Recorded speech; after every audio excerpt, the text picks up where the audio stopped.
তো hello everyone, তো তোমরা সবাই কেমন আছো? আশা করি খুব ভালো আছো, আর আমিও খুব ভালো আছি। তো সকাল সকাল সমস্ত ঘরের কাজ সেরে এখন চলে এসেছি। তো আজকেরে যাব মনিকে নিয়ে মেডিকেল কলেজে, কেন মনির আজকেরে ভর্তির ডেট আছে। তো মনির তো তোমরা অনেকেই আগে যারা ভিডিও দেখেছো, মনির থ্যালাসেমিয়া আছে, মানে 15 দিন ছাড়া ছাড়া ব্লাড দিতে হয়। তো আজকের 15 তারিখ, আজকের ওর ডেট আছে, তাই জন্য সকাল সকাল উঠে ঘরে সমস্ত কাজ সেরে স্নান টান করে এখন মনির মানে হসপিটালে যাব। তার ব্যাগটা গোছাচ্ছি, চাদর আর ফাইলগুলো, কেন ওখানে গিয়ে মনি একদম বিছানায় শুতে চায় না, মানে ঘরের চাদর বেছালে তবে শুতে চায়। তারপরে আমি চলে এলাম ঠাকুর ঘরে ব্যাগপত্র গুছিয়ে, কেন পুজো দেবো, পুজো দিয়ে তারপরে বেরোবো।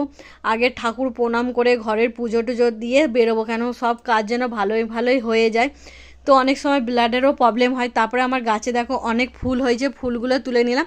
তো আমাদের মাঠের গাছেও অনেক জবা ফুল টগর ফুল হয়েছিল, তুলে এনেছিলাম। তারপরে পুজো হয়ে যেতে দেখো তুলসী থানে জল দিয়ে ঠাকুর প্রণাম করে তারপরে হচ্ছে গিয়ে রেডি হব। তো এইদিকে আমি মানে এখন 8টা বাজে, এই সকাল 7টা বাজে, 8টার মধ্যে বেরিয়ে যাব আমি আর মনি, তোমাদের দাদাভাই যাবে না। তারপরে দেখো পুজো দিয়ে রেডি হয়ে দুজনে বেরিয়ে পড়েছে। এদিকে মনি তালা মারছে। তো তোমাদের দাদাভাই যাবে না, কারণ ডিউটি গেছে। তো আমি আর মনিই যাব। তো বেশিরভাগটা আমি নিয়ে যাই হসপিটালে, তোমাদের দাদাভাই কাজের জন্য যেতে পারে না। তারপরে আমরা অনেক রাস্তাতে হেঁটে হেঁটে তারপরে অজান্তার কাছে গিয়ে বাসে ধরবো। তো লোকে যায় ঘুরতে দীঘা পুরী, তো আমরা ঘুরতে যাই হসপিটাল, মানে প্রতি সপ্তাহেই বলতে গেলে। তো এটা হচ্ছে আমাদের ঘোরার জায়গা হয়ে গেছে একটা। মনি যখন 9 মাস তখন থেকেই আমরা হচ্ছে গিয়ে 2 দিন ছাড়া ছাড়া হসপিটালে আমাদের ঘুরতে যেতেই হয়। তো মনির শরীর খারাপের জন্য। তো যাই হোক, মনি আগের থেকে অনেক ভালো হয়ে যাচ্ছে, তোমরা আশীর্বাদ করো যাতে আরও ভালো হয়ে যায়।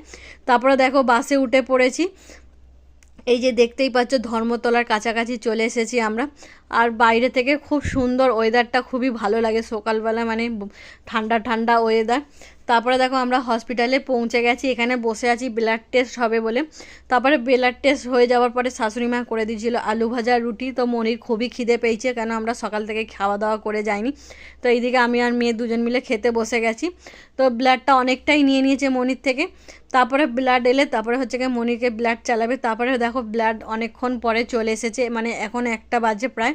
তারপরে এইদিকে দেখো জ্বরের ওষুধ আর কাঁপুনির ওষুধ দিয়ে দিয়েছে, কারণ ব্লাড চালাবার আগে জ্বরের ওষুধ আর কাঁপুনির ওষুধ খেতে হয়। তো এইদিকে দেখো মনি খেয়ে নিল, দেখতেই পাচ্ছ। তারপরে এইদিকে সব রেডি করে রেখেছি, ব্লাড চ্যালেঞ্জ আর হচ্ছে গিয়ে যেইটা দিয়ে পাইপ দিয়ে মানে ব্লাডটা যায়, এইগুলো মানে ব্লাডটার পাইপটা হসপিটাল থেকেই দেয়, আর ওই চ্যালেঞ্জটা আমাদের কিনতে হয়। তারপরে এইদিকে দেখো ব্লাড চালিয়ে দিয়েছে, আর মনির হাতটা খুবই ব্যথা করছিলো, এই জন্য শুয়েছিল। তো ব্লাডটা চলে যাওয়ার পরে তখন আমরা এখন ফের বেরিয়ে পড়েছি বাসে উঠবো বলে। এখন আমরা মেডিকেল কলেজেই আছি, আর সকাল থেকে খাওয়া দাওয়া নেই বলে আমাদের মানে কি